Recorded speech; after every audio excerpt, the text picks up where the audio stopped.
Moletti Dappertutto vi dà il benvenuto con il suo nuovo format, Cucina Dappertutto.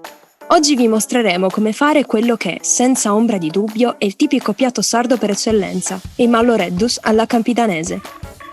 Per questa ricetta ci serviranno 400 g di mallo reddus 4 sapori fini, 300 g di salsiccia, 50 g di cipolla, 300 g di polpa di pomodoro, qualche foglia di basilico, sale grosso, pecorino e olio extravergine di oliva quanto basta.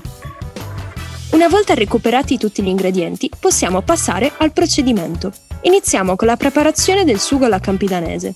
Togliamo la buccia e le parti più dure della cipolla, la tagliamo a cubetti e la mettiamo in un tegame con un filo di olio.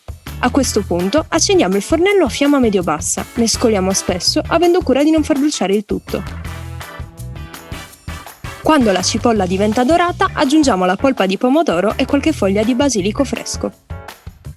Lasciamo il sugo sul fornello per circa un'ora, a fiamma bassa, e se necessario regoliamo di sale.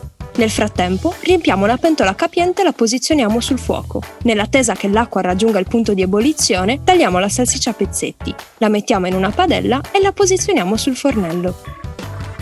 Mescoliamo con cura senza far sfaldare la carne. Non dimentichiamoci del sugo e ogni tanto diamo un'occhiata al tris di tegami. Dopo un quarto d'ora circa, versiamo la salsiccia nella pentola della polpa di pomodoro. Quando l'acqua raggiunge il bollore, aggiungiamo il sale e il mallo reddus. Trascorso il tempo di cottura riportato nella confezione, in questo caso 10 minuti, scoliamo la pasta, la versiamo in un piatto da portata e la condiamo con una generosa quantità di sugo alla campidanese appena preparato. Infine, grattugiamo il pecorino e decoriamo con alcune foglie di basilico. Buon appetito!